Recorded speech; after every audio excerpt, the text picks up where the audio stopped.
नमस्कार दोस्तों, बहुत बहुत स्वागत है आपका इस चैनल पे। दोस्तों, क्या आप अपना खुद का बिजनेस शुरू करना चाहते हैं? क्या आप अपनी खुद की कंपनी शुरू करना चाहते हैं? अब यहाँ पे आज हम फिर से ऑनलाइन फ्रूट्स एंड वेजिटेबल की बात करेंगे। आप लोगों में से बहुत से लोगों ने हमारे वीडियोस को देखा, online fruits and vegetable business को शुरू करने के लिए क्या क्या प्रोसेस है सब कुछ बताया। आज हम फिर से कुछ ऐसी बात करने वाले हैं जो आपके लिए बहुत जरूरी है अगर आप इस बिजनेस को शुरू करने के लिए सोच रहे हैं। दोस्तों, यहाँ पे चाहे ऑनलाइन फ्रूट्स एंड वेजिटेबल का बिजनेस हो, चाहे यहाँ आपका किसी भी टाइप का प्रोडक्ट बिजनेस हो, चाहे वो सर्विस प्रोवाइडर का बिजनेस हो, चाहे किसी भी टाइप का बिजनेस हो, आपको उसमें सबसे बेहद जरूरी चीज होती है वो है आपके फर्स्ट डिसीजन, फर्स्ट स्टेप जो कंपनी शुरू करने से पहले होते हैं। दोस्तों, जब आप ऑनलाइन फ्रूट्स एंड वेजिटेबल या किसी और बिजनेस को स्टार्ट करते हैं, उसमें आपको आपके बिजनेस का नाम रखना बहुत जरूरी होता है। जब आप अपनी कंपनी शुरू करने जाते हैं या कंपनी शुरू करना चाहते हैं, तो आपका जो कंपनी का नाम है, जो आप कंपनी का नाम रखना चाहते हैं, वो बहुत मायने रखता है। आप क्या नाम रखना चाहते हैं वो आपको डिसाइड करना पड़ेगा। अब यहाँ पे कैटेगरी होती है। अब आपको मान लीजिए फ्रूट्स एंड वेजिटेबल का बिजनेस करना है, ऑनलाइन सेलिंग, तो आपको कुछ ऐसा कैची सा नाम रखना होगा जो कस्टमर को याद रहे और उससे रिलेटेड हो, उससे मिलता जुलता हो। तो यहाँ पे अब कुछ एग्जांपल समझते हैं, जैसे Big Mart, Big Cart, Vegetable Ninja, सब्जी वाली, सब्जीलाना.com, Big Basket, Basket Mart, Green Basket, ऐसे बहुत सारे अलग अलग टाइप के आप नाम सोच सकते हो। अब मान के चलो जो मैंने नाम बताया ये ऑलरेडी बुक हो सकते हैं, आपको मिलेंगे नहीं। आपको खुद से दिमाग लगाना है, खुद से सोचना है कि भाई उससे रिलेटेड है, उससे मिलता जुलता है ये नहीं। दूसरी चीज़ है यहाँ पे लोगो। आपको अपनी कंपनी का एक लोगो बनाना होगा, एक लोगो क्रिएट करना होगा। लोगो यदि आप खुद बना सकते हैं तो बहुत अच्छी बात है, या आप अपने डेवलपर या आप अपने डिजाइनर से बनवा सकते हैं, जहाँ से आप अपना सॉफ्टवेयर का काम करवा सकते हैं। लोगो उन लोग खुद बना देंगे आपका। अब यार देखो, आपने अपनी कंपनी का नाम सोचा, आपने अपनी कंपनी का लोगो बनवाया, तो आपको नाम जो है उसको रजिस्टर कराना बहुत ज़रूरी है।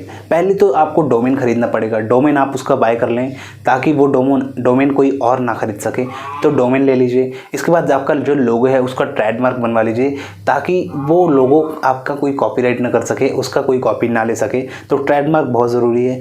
अब ये सब करवाना कब है? जब आपकी कंपनी बढ़ जाएगी आगे ना, तो प्रॉब्लम होगी। मान के चलो अभी आपने छोटे लेवल पे शुरू किया, जब कंपनी बढ़ जाएगी, ग्रो कर जाएगी, तो हो सकता है इसमें प्रॉब्लम हो जाए यार। हो सकता है आपको वो नाम मिले ही ना, कोई और खरीद के रख लिया हो पहले से, तो इसलिए दिक्कत होगी।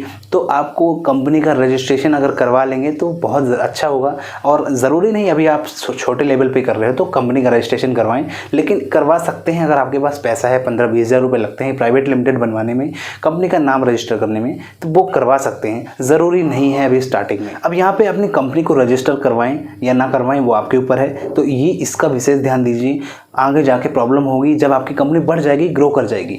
तो यार अभी शुरू में आप मत करवाइए। जब आपका कंपनी थोड़ा बढ़ जाए, थोड़ा बहुत पैसा आ जाए, प्रॉफिट हो जाए, तो आप उसको जल्दी से रजिस्टर करवा लीजिए, तो वो भी एक अच्छा ऑप्शन रहेगा। अब यहाँ पे देखो, आपके जो बिजनेस एम्प्लॉय हैं, जो आपकी कंपनी में एम्प्लॉय हैं, वो काम करते हैं। आपके जितने एम्प्लॉय हैं उन सभी लोगों में से आपको उस एम्प्लॉय को पहचानना है जो आपकी कंपनी को सच में अपनी कंपनी समझ के वर्क करता है। देखो यार, कंपनी में ऐसे बहुत से एम्प्लॉय होते हैं जिनका काम होता है बस 10 से 5 बजे ड्यूटी करके निकल जाना। हमें कंपनी कहाँ जा रही, क्या हो रही है उससे मतलब नहीं। तो इस तरह के एम्प्लॉय अगर आपके पास हैं तो आपकी कंपनी डूब जाएगी और कैसे ग्रो करिए आप खुद समझिए।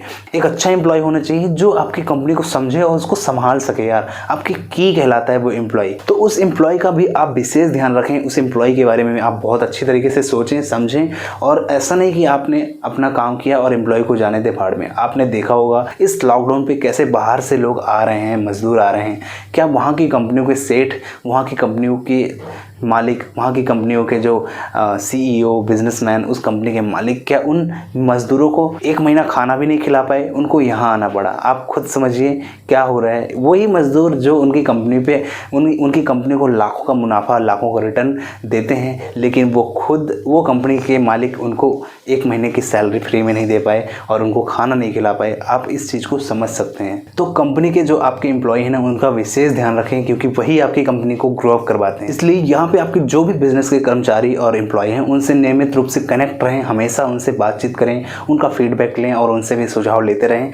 तो इससे कंपनी का ग्रोथ होगा और ग्रो अप कर सकते हो। इससे आपको ही नॉलेज मिलेगा और आपको कुछ सजेशन मिल सकते हैं इसमें। अब यहाँ पे नेक्स्ट है यार, आपके जो कस्टमर हैं, आपके कस्टमर को सेफ कैसे रखना है, आपके कस्टमर जो हैं उनका ध्यान कैसे रखना है। दोस्तों, आप अपनी कंपनी में कोई प्रोडक्ट मैन्युफैक्चरिंग करते हैं या कोई सर्विस प्रोवाइड करते हैं, या आप किसी कस्टमर को सर्विस प्रोवाइड करते हैं, तो उस सर्विस में क्या कस्टमर को बेस्ट सर्विस मिल रही है, क्या वो कस्टमर उस सर्विस से परेशान है और प्रॉब्लम तो उसको क्रिएट नहीं हो रही। तो इन सब चीज़ों का विशेष तौर से अगर आप ध्यान देंगे तो वो कस्टमर दोबारा भी आएगा। और ये बहुत अच्छी चीज़ होगी कि आप उन कस्टमर को ध्यान दें, उनसे फीडबैक भी लेते रहें बीच बीच में भाई कि हमारी कंपनी में क्या प्रॉब्लम है, क्या दिक्कत है, उसका सजेशन दीजिए, हम उसको कैसे सॉल्व कर सकते हैं। तो इन सारी चीज़ों का सजेशन आप उनसे लेते रहें। अब यहाँ पे नेक्स्ट चीज़ है यार, आपका जो है कंपनी का डेटा।